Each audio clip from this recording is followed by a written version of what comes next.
खबर अमेठी से बता दें, जिले में एक युवक ने कई दुकानदारों के साथ की ठगी।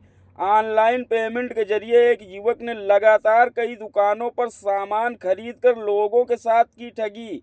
बताया जा रहा है कि शहर में व्यापारियों के साथ ठगी करने वाला गिरोह है सक्रिय। कस्बे में एक व्यापारी के साथ हुई ठगी के बाद व्यापारी ने ठग युवक का CCTV footage video social media पर किया वायरल। एक दुकानदार ने ठग को पकड़कर अमेठी कोतवाली को सौंपा था, लेकिन कोतवाली पुलिस ने बिना किसी कार्रवाई के ठग को छोड़ा। अमेठी कोतवाली पुलिस के छोड़ने के बाद वहीं ठग शहर की एक और दुकान पर जाकर कर रहा था ठगी की कोशिश। अमेठी कोतवाली पुलिस की संदिग्ध भूमिका व्यापारियों में बना चर्चा का विषय हुआ है। साउंड में आवाज़ नहीं आई तो मैंने उसको पकड़ा, उसका मोबाइल ले लिया। तो उसमें मैंने मोबाइल चेक करने लगा तो उसने मोबाइल छीन के कहा कि वो सेट पे सर्वर चला गया है, फ़ोन उड़ गया, वो मतलब पेमेंट उड़ गई, पेमेंट हमारे में भी नहीं कटी है, आप में पहुंची नहीं है। ऐसा ही बहाना बताते हुए उसने कहा कि भैया हम एटीएम से जाके निकलवा के लाते हैं, आप नोट करके रख लीजिए। वो फिर मैंने उसको जाने दिया, उसका मोबाइल वापस कर दिया, उसको जाने दिया। फिर मैं दुकान छोड़ के उसके पीछे चुप्पे से गया। फिर वहाँ पे उसको देखा बैंक के आसपास ये टहल रहा था साइकिल से। फिर उसको मैंने पकड़ा तो उसके बाद वो जो है उसको बोला कि पेमेंट भैया निकलवाए केक के लिए, तो कहा कि हाँ।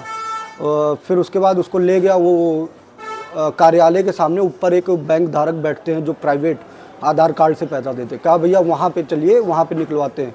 तो वहाँ गया, वहाँ पे उसने आधार कार्ड को 3-4 राउंड में गलत आधार कार्ड बताया। फिर उन्होंने कहा कि आप आधार कार्ड लेके आओ तो पेमेंट निकलेगा।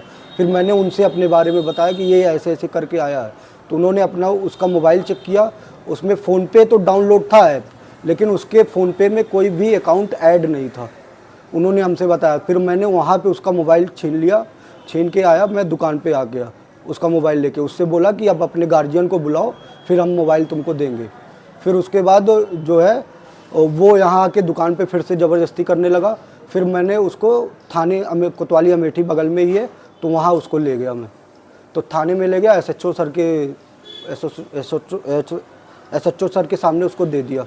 फिर एसएचओ सर ने उसके बात करने के बाद हम दुकान पे अकेले थे तो हम चले आए दुकान पे। उसके बाद कुछ देर बाद उसकी साइकिल यहीं पे खड़ी थी, 1-2 घंटे बाद वो थाने से आया, अपनी साइकिल लेके चला गया। उसके बाद जो है हमने मार्केट में भी लोगों ने बताया, तो हमारे दुकान के आने से पहले वो जगदीश बेकर्स चौराहे पे है, वहाँ पे भी ये केक लेने 2 किलो के मार्फत से गया था। वहाँ पे भी उन्होंने तो उसको छोड़ दिया, हटा दिया, वहाँ पे भी फेक पेमेंट किया था। तो फिर उसके बाद ये कोतवाली से जब छूटने के बाद ये लालचंद बेकर्स एक सगरे तिराहे पे है, वहाँ पे भी ये गया था पेमेंट करने, इसी तरह ठग के रूप में फेक पेमेंट करने गया था, वहाँ पे भी ये पकड़ा गया। कैसे ये फेक पेमेंट करता था, किस तरह? हाँ, इसको मैं कोतवाली जब ले जा रहा था तो ये पैर पकड़ के माफ़ी मांगने लगा। मैंने इससे कहा कि अच्छा ठीक है, मैं तुमको छोड़ दूंगा, पहले तुम ये बताओ कि ये करते कैसे हो। तो इसने बताया कि प्रैंक गूगल पे डाल के प्रैंक पे के नाम से वेबसाइट है, उस पे जाके ये पेमेंट ऐप डाउनलोड करना होता है, उसके बाद ये पेमेंट सारे बनते हैं। ये हमने उसके सामने ये सब डाउनलोड किया। ये प्रैंक पे नाम के ये ऐप है, इसको ओपन करने से ये गूगल पे, पेटीएम, अमेज़ॉन, फ़ोनपे, ये सारे ऐप बने हुए हैं। पुलिस को उसको ठग को सुपुर्द किया था, उसके बाद पुलिस ने छोड़ दिया, क्या है? जी, अरे छोड़ दिया सर, अब क्या कहना उसमें, लेकिन इसको ऐसा करना नहीं चाहिए था और इनको थोड़ा सा सुधार इस पे लाना चाहिए कि ऐसा हो ना मार्केट में। ये यहाँ पे तो मशीन लगी हुई है, कई दुकानों पे तो मशीन नहीं लगी है। छोड़ने के बाद भी वो कहीं पर जाकर फेक पेमेंट किया था? जी, लालचंद बेकर्स के यहाँ पेमेंट करने वाला था, तो लोग वहाँ पे वो छोटी बच्चियाँ थी, उन्होंने वो ज़बरदस्ती कर रहा था, तो वो कहीं पता करने लगी, तो वो वहाँ पे बोल रहा था हमको जल्दी दो, देर हो रही है। तो बगल वालों ने उनको जाके उसको भगाया डांट के, तो वो फिर वहाँ से चला गया।